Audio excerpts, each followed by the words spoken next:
Recent గా ఒక ఊర్లో ఒక అమ్మాయి అబ్బాయి లవ్ చేసుకుంటున్నారు. చాలా రోజుల నుంచి లవ్ చేసుకుంటున్నారు. ఇలా లవ్ చేసుకున్న కొన్ని రోజులకి వాళ్ళిద్దరు ఏమనుకున్నారంటే మ్యారేజ్ చేసుకోవాలనుకున్నారు. ఇప్పుడు లవ్ చేసిన వాళ్ళందరూ మ్యారేజ్ చేసుకోవాలనుకుంటారు కదా. ఇలా అందరిలాగే ఈ అమ్మాయి అబ్బాయి కూడా కొన్ని రోజులుగా లవ్ చేసుకొని కొన్ని రోజుల తర్వాత మ్యారేజ్ చేసుకోవాలనుకున్నారు. మ్యారేజ్ చేసుకోవాలనుకుంటే ఇప్పుడు లవ్ మ్యారేజ్ అంటే ఇంట్లో ఒప్పుకుంటారు ఒప్పుకోకపోతారు కదా. ఇలా లవ్ చేసుకుంటాం మ్యారేజ్ చేసుకుంటాం మన ఇంట్లో వాళ్ళకి చెప్తే ఇంట్లో వాళ్ళు యాక్సెప్ట్ చేయలేదు.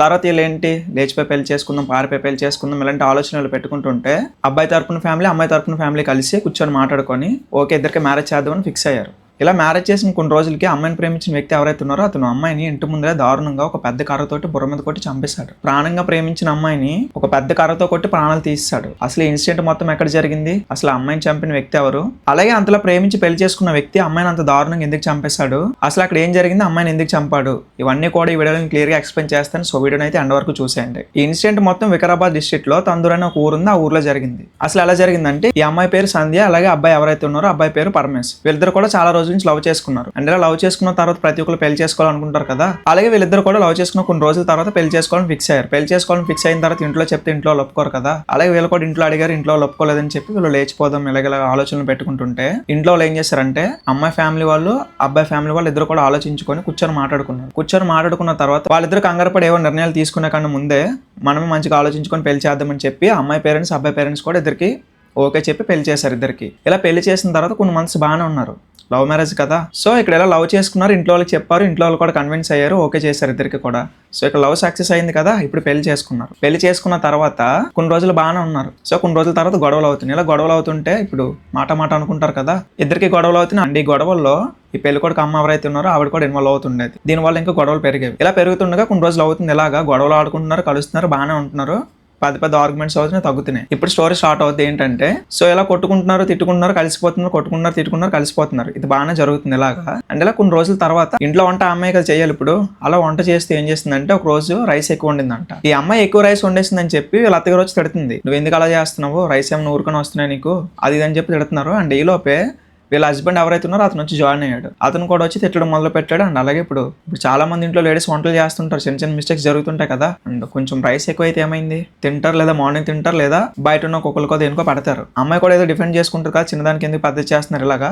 అండ్ అలా అంటుంటే అమ్మాయి వాళ్ళ హస్బెండ్ ఉన్నాడు కదా, అతను కొట్టడం మొదలు పెట్టాడు. ఈ అబ్బాయి ఇలా అమ్మాయిని కొడుతుంటే వాళ్ళ అత్త కూడా జాయిన్ అయ్యి కొడుతుంది. ఇప్పుడు వాళ్ళ అత్త ఆపాలి కదా, ఆపకుండా కొడుతుంది. ఇలా ఎక్కువ రైస్ వండేసిందని చెప్పి అమ్మాయితో గొడవ ఆడి ఈ అమ్మాయి వాళ్ళ అత్త హస్బెండ్ కలిసి శుభ్రంగా కొట్టరా. వీళ్ళ మామయ్య ఉంటారు కదా, వీళ్ళ మామయ్య వచ్చి గొడవ ఆపి ఈ అమ్మాయిని చాలా గట్టిగా కొట్టేశారని చెప్పి ఇక్కడ ఉంటే మంచిది కాదని చెప్పి ఈ అమ్మాయిని వాళ్ళ పేరెంట్స్ కప్ చెప్పేసి వచ్చేసాడు. వచ్చేసిన తర్వాత వాళ్ళు హాస్పిటల్కి తీసుకెళ్లారు, చూపించుకున్నారు. ఇలా ఒకసారి హాస్పిటల్కి తీసుకెళ్లి ఇంటికి తీసుకొచ్చేసారు. అండ్ మళ్ళీ ఇంకొకసారి హాస్పిటల్కి తీసుకెళ్తారు కదా, అలా హాస్పిటల్ చూపించుకుని వేరే ఫంక్షన్ ఉంది అటు వెళ్దాం అనుకుంటే వీళ్ళ హస్బెండ్ ఎవరైతే ఉన్నారో అతను వాళ్ళని ఫాలో అవుతూ వెళ్ళి మావిడికి ఏదైనా అయితే నేను చూసుకుంటాను, మా ఆవిడని హాస్పిటల్కి నేను తీసుకెళ్తాను, మీరు ఎవరు తీసుకెళ్ళడానికి అని చెప్పి వాళ్ళు కార్ ఆఫ్ చేసి అమ్మాయిని కార్లో దించి ఇతను బండి ఎక్కించుకున్నాడు. ఇతను బండి ఎక్కించుకుని హాస్పిటల్ తీసుకెళ్ళి మొదలు పెట్టాడు. అండ్ వీళ్ళ పేరెంట్స్ ఎవరైతే వాళ్ళు కూడా బండిని ఫాలో అవుతున్నారు, ఏం చేస్తుంటే అక్కడ తీసుకెళ్తున్నారని చెప్పి. ఎలా ఒక హాస్పిటల్ తీసుకెళ్ళిన తర్వాత వీళ్ళు గొడవ ఉంటారు కదా, అది అబ్బాయి ఎలా తగిలి అడుగుతారు కదా. అలా అడుగుతుంటే సో ఎలా తగిలి అంటే ఇప్పుడు చెప్తుంది కదా. ఇలా చెప్పిన తర్వాత వాళ్ళు డాక్టర్స్ ఏమన్నారంటే మీరు ఎమ్మెల్సీ రిపోర్ట్ తెచ్చుకోవాలి, లేదంటే మేము ట్రీట్మెంట్ చేయము అని చెప్పారు. అండ్ అక్కడ చూడట్లేదని చెప్పి వేరే హాస్పిటల్కి తీసుకెళ్లారు. వేరే హాస్పిటల్కి తీసుకెళ్ళిన తర్వాత అక్కడ కూడా సేమ్,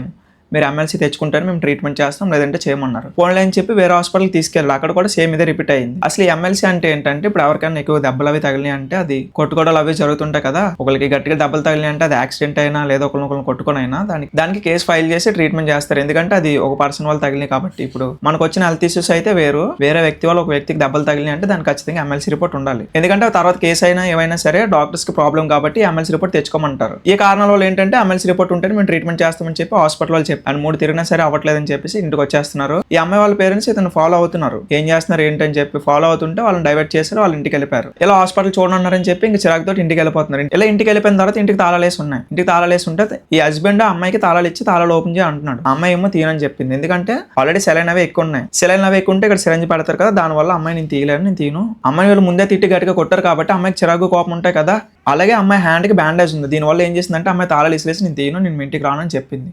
చెప్తే అప్పుడు కొట్టాడు. కొట్టిన తర్వాత ఇద్దరికి ఆర్గ్యుమెంట్ జరిగింది. తాళాలు ఎందుకు తీయనంటావు, నీకు అంత గీరా అది అని చెప్పి గొడవడం మొదలు పెట్టాడు. ఈ అబ్బాయి ఆల్రెడీ ముందు నుంచి గొడవలు జరుగుతున్నాయి. అలాగే ఇప్పుడు కూడా ఒక చిన్న ఇష్యూ వస్తే ఇద్దరికి ఇంకా ఫైర్ ఉంటుంది కదా, ఆ ఫైర్ వల్ల ఏంటంటే ఇద్దరు కూడా మాట పెరిగి గొడవాడుకున్నారు. ఈ హస్బెండ్ ఏం చేశాడంటే అమ్మాయిని గట్టిగా కొట్టాడు. అసలుకి అమ్మాయికి హెల్త్ బాగాలేదు, ఆల్రెడీ దెబ్బలు తగులు ఉన్నాయి, అలాంటి అమ్మాయిని కొట్టాడు. కొట్టిన తర్వాత అమ్మాయి ఇంకా మాట్లాడుతుందని చెప్పి చుట్టుపక్కల ఏవటి ఉంటాయి కదా, అక్కడికి వెళ్ళి పెద్ద కర్ర తీసుకొచ్చి హెడ్ పైన 6 సార్లు కొట్టాడు.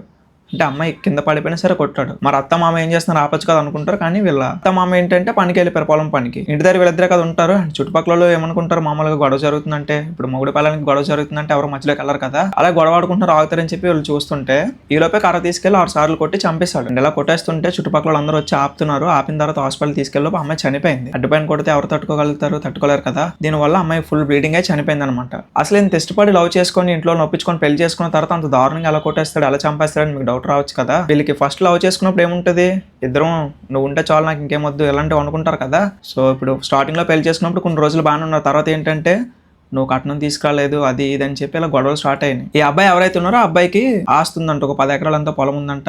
దానివల్ల లవ్ చేయకుండా వేరే అమ్మాయిని పెళ్లి చేసుకుని ఉంటే ఎక్కువ కట్నం ఇచ్చేవారు. ఇలా పెళ్లి కొడుకు వాళ్ళ అమ్మాయి అమ్మాయి తోటి గొడవ పడడం మొదలు పెట్టింది. అండ్ ఈ గొడవలు అలా పెరిగితే ఇంతవరకు వచ్చినాయి. అండ్ అలాగే వీళ్ళు కట్నం ఇవ్వలేదంటే లవ్ మ్యారేజ్ లో అసలు కొన్ని దిక్కులు కట్నం ఇస్తారు, కొన్ని దిక్కులు కట్నం ఇవ్వరు. కానీ వీళ్ళకి ఏంటంటే ₹1,00,000 2,00,000 కట్నం ఇచ్చారు. అండ్ అలాగే కొంచెం సారి సామాన్లు అవి పెడతారు కదా, అవి కూడా పెట్టారంట. అవి పెట్టిన తర్వాత అమ్మాయిని హ్యాపీగా చూసుకోవాలి కదా. ఇప్పుడు లవ్ చేసి మ్యారేజ్ చేసుకున్నారంటే అమ్మాయిని హ్యాపీగా చూసుకోవాలి కదా. మధ్యలో ఎవరో వచ్చారు ఏదో అన్నారని చెప్పి దాన్ని గొడవపడి అమ్మాయిని కొట్టడం ఇలాంటివి చేయకూడదు కదా. అలాంటప్పుడు మ్యారేజ్ చేసుకునే ముందే బాగా ఆలోచించుకోవాలి. అంత ఇష్టపడి అంత కష్టపడి మ్యారేజ్ చేసుకున్న తర్వాత ఇలా గొడవలు ఆడుకొని చంపేసుకుంటే ఎవరికి యూజ్. ఈ అమ్మాయి వాళ్ళ హస్బెండ్ అత్త వల్ల ఈ గొడవలన్నీ జరిగినాయి.